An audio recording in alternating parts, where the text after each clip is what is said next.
right, my friends, welcome back to another V Rising video. This is going to be a weapon breakdown of the third and final new weapon in the 1.1 patch, the Claws. Now, if you have been trying these things out, I'm sure at first glance they seemed pretty simple to understand how they work, but all it took was one whiffed E where you stick it to the ground for a billion years and then you get punished for it and get spear queued or whatever, comboed into oblivion, for you to think these things suck. However, I find them to actually be pretty good and honestly very interesting. Similar to the daggers, where I mentioned in my last video, you can run them with as low as 2 or even 3 weapons. The daggers you can run with just like pistols and even like pistols and Reaper, and you'll still see a lot of success with those. Similar to that, the claws you can run with probably about 4 weapons. I would say, in my opinion, probably 4 minimum. You can make it work with 3, but in my opinion, probably 4 minimum, and you could still see a lot of success. And I know a lot of players out there who are maybe newer to PvP find the 8 weapon swapping craziness of all the veterans to be a little bit overwhelming. So this might be the kind of build that you're looking for. So let's go ahead and get into this really quickly to show you how this weapon works. So first and foremost, primary attack is a crucial part of this kit. You know, some weapons like the slashers or something, you don't really care about that. The claws in their hand, this is a very important thing. So this attacks about as fast as a longsword, 0.2 seconds versus 0.25 seconds. Pretty quick. I have a lot of attack speed here. I'm pretty sure I'm maxed out. And however, it does 40, 50% physical damage with every hit. On top of that, every third attack, right? So 1, 2, 3 applies a stack of puncture. And that stack of puncture stacks up to 3 times. And then you see below that, whenever you get to the 3 stacks, when you get to the maximum stacks, it triggers a rupture, dealing 75% damage on the target and 50% damage in a small AoE around the target. So the reason this is so strong is that is a total of 125% physical damage, which is roughly equivalent to a third weapon skill. So we look here, lunge does 120% physical, and Skewering Leap does 100% physical damage. So you can get an idea, that's a pretty solid amount of damage overall. So 125%, that's really, really good. And the way this works is it's not just the third attack, but also the Q, which adds a stack of puncture, and the E, which adds a stack of puncture, meaning that you can detonate with any of these abilities as long as you already have 2. And so the goal here should be to add, in my mind, the goal is to add as many stacks of puncture as quickly as possible.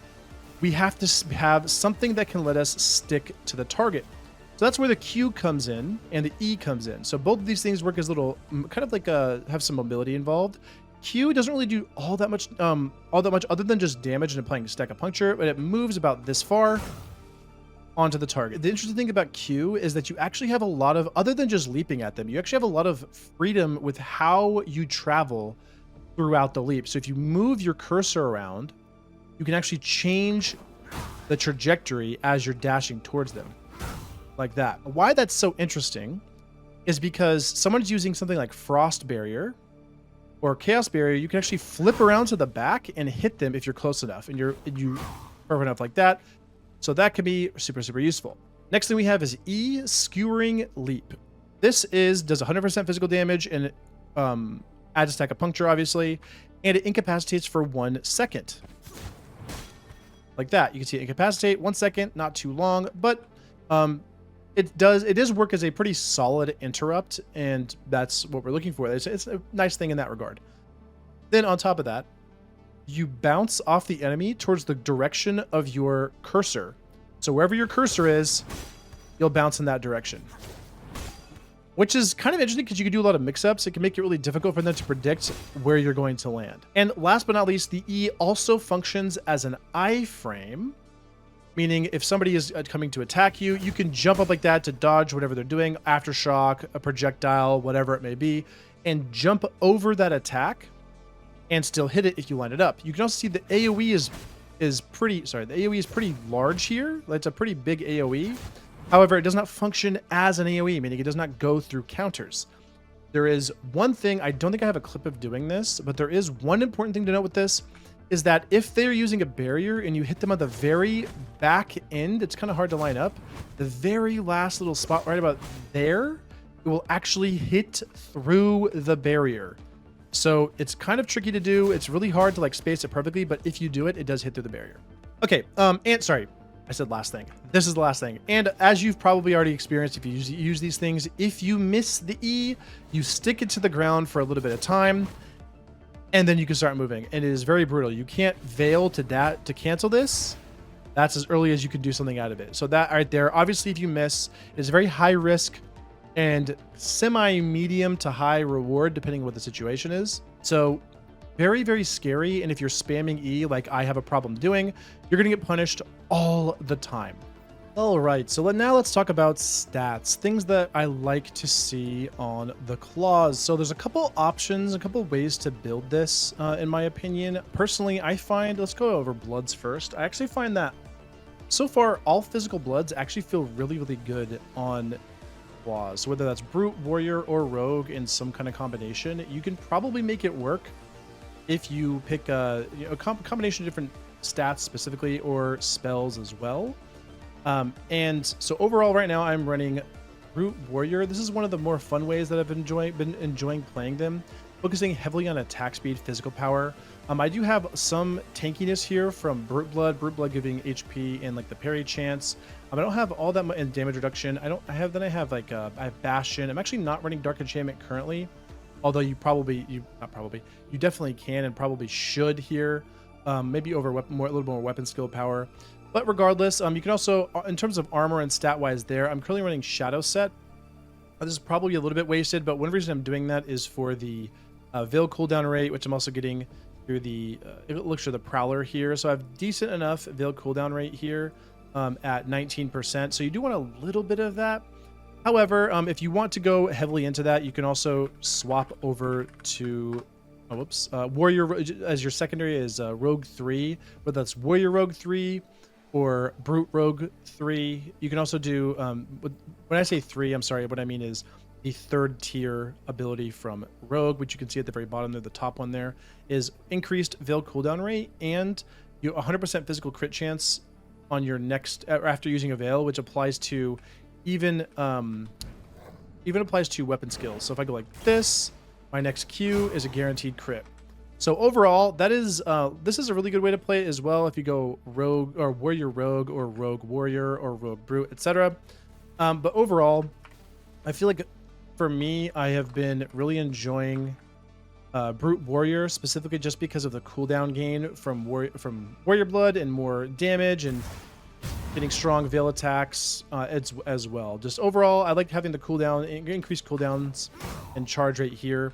And generally with this, I will say also it helps a lot to play something like either Soul Burn or a Mistrance if you wanted to get a little bit more cooldowns to kind of buff this a little bit more. And when I say get more cooldowns with Soul Burn, what I mean is what you're doing is if you come close to somebody and they pop a defensive ability, you can Soul Burn it off of them immediately, which kind of you're trading this cooldown for that one. However, now they tend to not, unless they're running double defensive, now they no longer have a defensive ability, and it kind of opens them up for a lot more punishing. Okay, so again, stat-wise, you can go attack speed. If you don't really like attack speed, even just having a little bit of attack speed is nice. Crit chance, it is good. Like any physical stat on these is going to be really good, but overall, I feel like having a decent amount of tankiness with like either bonus max HP on your weapons, or from running brute blood as your primary, and then running something like overpower bastion. That can be nice. You can even run Elixir of the Beast if you'd like to go fully and heavily into max HP if you want.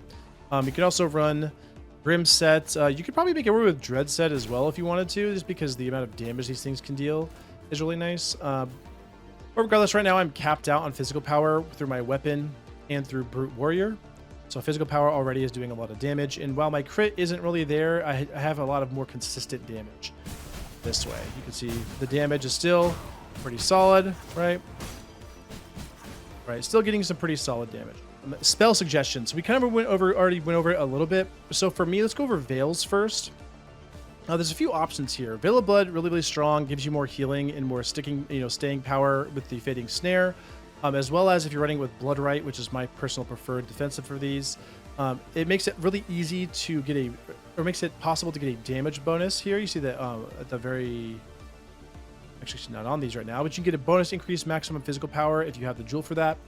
And then Veil of Chaos also can work for these. Obviously, the more, having more mobility that way, where you can kind of dash in, attack, dash out, that kind of thing, or keep up with somebody, that can really help. And then Veil of Bones, I mean, you could probably make this work, but I probably wouldn't do that. Veil of Illusion, you could also, I don't know, I probably wouldn't go for Veil of Illusion for these, because the idea behind these weapons is you want to stay close to them as much as possible. And there won't really be a lot of times you're kind of like dashing and attacking and then dashing away most of the time. You want to kind of stay close to them if you can. Veil of Frost will work, especially if you have chill coatings, just having a way to, if you have a chill coating on something like this, or like if it's on your spear, for example, or on pistols, right? You could do something like this here, where you kind of apply this, do this, freeze them, and then you can jump with claws and kind of get that going, right? So the chill on that is really nice. However, my personal preference for these is actually Veil of Storm. It feels surprisingly good on Veil of Storm to get the stuns off. So I actually run them with static on these. You don't have to, but I like to have static going as much as I can. With that, I also go Lightning Fast Strikes to get increased static damage. And overall, the one thing that's really nice is having a little bit more staying power with that attack speed. So you go like this, right? You stun them, and you're kind of just getting as many attacks as you possibly can, getting more stuns, more interrupts with Soul Burn, more stuns like this, etc. So to me, it feels pretty good to run Veil of Storm overall, but again, it's kind of up to you. And then spell-wise, preferred defensive ability for these is going to be Bloodright. Any counter works, but to me, it's Bloodright overall feels just the best in general. And then secondary spell ability, the ones that I would suggest, Blood Rage can work. So think about Blood Rage, obviously getting more attack speed is really nice. Also with the jewel that gives a fading snare, works about like that far away or so, you can still apply a fading snare to somebody, meaning you're going to reduce their movement speed to 0, and then it slowly increases. That can be really nice whenever somebody like maybe pistol ease away from you. You can do that on them from here and then kind of keep running after them so they are slow to give you a little more time to speed up to them.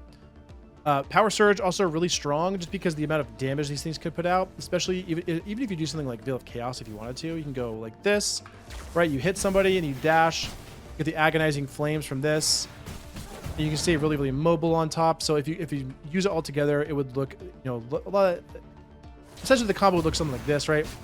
You're just like dashing around, making it really hard to keep up with them. You're attacking really, really fast, really hard to keep up with you, sorry. And then offensively here, Soul Burn is probably going to be one of the best spells you could possibly use with Claws, if not the best. I would say there's another one that in close contention for me. But the reason why it's so good is the thing with the Claws, you want to stick close to them. This spell has a Fading Snare Jewel, 2.4 seconds, which is absolutely brutal. If they don't use a Veil attack or something to get out of it. That's just so brutal. And the other thing that you would use if you're snared generally is a defensive ability, right? But the thing is, this thing pierces defensive abilities. Somebody's over here trying to block you. You finally got close. You're about to hit them like this, and they're like, oh man, he's going to do so much damage. And they pop their defensive ability. You can just soul burn it directly off of them, which is extremely powerful. And that also helps you play kind of I talked about the cooldown game somewhat with Warrior Blood. So Soul Burn just helps you steal their cooldown and give you, and whenever you have more cooldowns, it makes it really, really scary. And then finally, I think the other thing in contention with Claws or with Soul Burn as probably another best in slot or really, really, really strong spell right now is Lightning Curtain. It's just so useful in so many situations to catch somebody with this Fading Snare Jewel from long range. It's a targeted thing. There's no counterplay to this other than having a really like far distance on you. But the thing is, even if they're this far away, I can still cast this like this on top of them, or I can cast it right here and then they can't shoot me and I can just kind of walk up to them for free. And whenever you do catch them with this, you've already applied the static, which actually lets you do stuff like this, for instance. You can go like this and stun them that way, swap off, Q on top of them. And now we're doing damage. You can stun them from long range. You can even do stuff like this, like dash with pistols, right? If you wanted to. All right. So overall, Lightning Current is just extremely, extremely powerful. And finally, Ultimate. I also am using Raging Tempest. I mentioned this in the Dagger video. Another really strong option is Heartstrike, but Raging Tempest I've been enjoying a lot recently, just because you can kind of use it to approach similar to Heartstrike, and then when they get scared and they do something, they try to like go away. So for instance, with Heartstrike, right? You see this thing winding up? It goes like this. They can play distance, and then eventually they can iframe that pop right there. And so, yes, I'm getting a little bit of health, which is nice. The healing is always nice. But they can kind of play to gain distance on you, and they can like veil away or whatever, and they can iframe the final tick there. Whereas with Raging Tempest, you land this on top of them, they use something to run away, you just dash directly towards them, and suddenly they're like, wait, I used my veil or whatever it is to get away from you, and then you just kind of show up there, and their veil and stuff was essentially negated. And finally, let's go over the weapons for these. I would say the suggested weapons are anything right here on this hotbar. So overall, I would say a minimum to me personally is 4 weapons. Claws, the one problem with them is they're very hyper aggressive. You play them very aggressively, where you want to stay close to them. But the problem is people don't want you to do that, right? They want to get you away. So you have to have some way to deal with either their harass from long range via iframes with pistol and slasher Q. So keep in mind, this is an iframe, but it is a little bit delayed, and pistol E just comes out so quickly. It has a really long range. It can really help to dodge stuff that enemies do. So for instance, somebody's like greatsword queuing or whatever it is on top of you, it's nice to be able to pistol E out of the way really quickly and tag them with that, and you can like claw back in and hit them. That's really good. And then slasher Q, just it's really important to have another iframe there. It really fits really, really well with the claws. And then in terms of other abilities here, other weapons here, I would say you can actually pick between spear and longsword. So something I noticed that I really have a hard time doing is I constantly get caught out trying to hit them with E and missing. So obviously if you hit them, it's great. But if you miss, you are in a lot of trouble. They can combo you, they can destroy you, they can punish you so easily.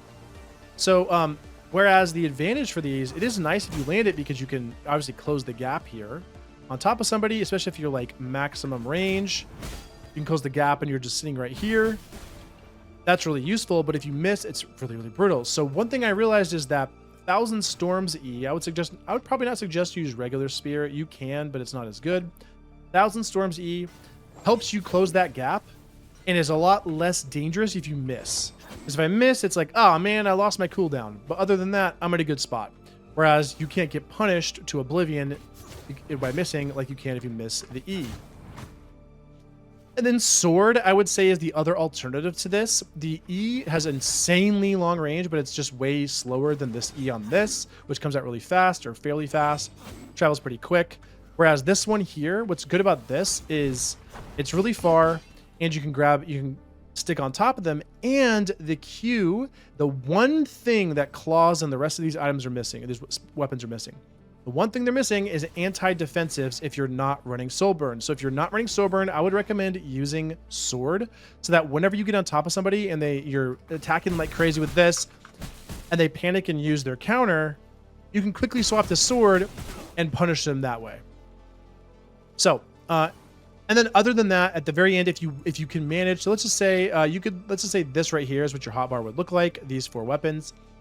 And then finally, if you can deal with this, if you're comfortable with the 5th weapon, I actually recommend having some kind of long range like a longbow, because claws also struggle in the long game. It's really brutal to sit there and be getting spammed like this from long range, and all you can do is like fish for sword E's, which are really highly telegraphed, or use like a lightning current like this. That's really helpful. But if you're not running lightning current, then you're kind of just out of luck. And then otherwise, you're burning like a counter for a longbow shot, which is just not always the greatest thing. And finally, let's go over the artifact variant. I kind of missed this. These things are insane. So these things are really strong. Again, I would say these are best in slot pretty easily, best in slot compared to the other ones. If you're not going to run these, I would probably go something like static. This is pretty good, just because obviously you're going to be trying to hit them as much as you can, and static is nice. But if you can get the artifact variant on these things are extremely strong. So what happens is your Q and E abilities both have a 25% chance to summon a agony skeleton, which then detonates in an AoE to deal more bonus damage and applies condemn. Also, you see here, if you consume a puncture with either E or Q, it inflicts condemn and heals you for 25% of your spell power. Right there, that heals me for 25% of my spell power. So really, really strong overall. And so Just to wrap the video up, let's go over some playstyle stuff here. Some what I would look for. This video is getting pretty long here. The claws have a lot to them, so sorry if it's really, really long. I'm trying to break everything down for you guys. So one thing that you could do playstyle wise is look for ways to get those puncture stacks on really quickly. There's a couple things you can do tech wise with this. You know, I mentioned how Q you can kind of like angle around things, and E you can hit them and then like bounce in certain specific directions if you want. So for your auto attack, if you notice, this says the third and final hit is the thing that inflicts the puncture stack. What you can do is you can actually like kind of throw your first attacks away before you get close to them. And then you can either veil on top to do the third one, or you can use something like 1, 2, and then Q, and then apply that one there, and then right away that's 2 stacks. That one's really good. It is a little bit telegraphed in that regard, so you kind of do mix-ups there. So like 1, 2, and then you can Q, and there's the third one, right? So 1, 2, Q, 3, like that. That's really nice. But again, like I said, it's pretty telegraphed. So another thing you can do, that's one reason I like Veil of Storm, is you can go like 1, 2, dash through, stun them. And then that stun applies one. So it goes like this. Like you can also do stuff like this, like tag once, 1-2-3 Q. And there you go, right? So pretty strong ways to add up those puncture stacks. And then obviously if you can find a way to finish it off with the E, you can get that detonation there. Or you can just 1-2, right? So sorry, 1-2-3 Q, 1, 2, 3. Again, if you want to do it that way. Yeah. So anyway, look for those ruptures, look for those punctures, look for the explosions, and you'll be fine. So anyway, that's going to be it for now. Hopefully you enjoyed that. Sorry if this thing was insanely long. It just had to be. I feel like the claws are pretty... they're fun to use, but hard to master. Very hard to master, highly punishing if you mess up. So look for those ways. That's what I would say with sword and spear. Look for those ways to kind of like mitigate the potential punishment. Anyway, that's going to be it for now, guys. Thanks for watching. Hope you enjoyed it. If you have any questions, leave them down in the comments, and we will catch you in the next one.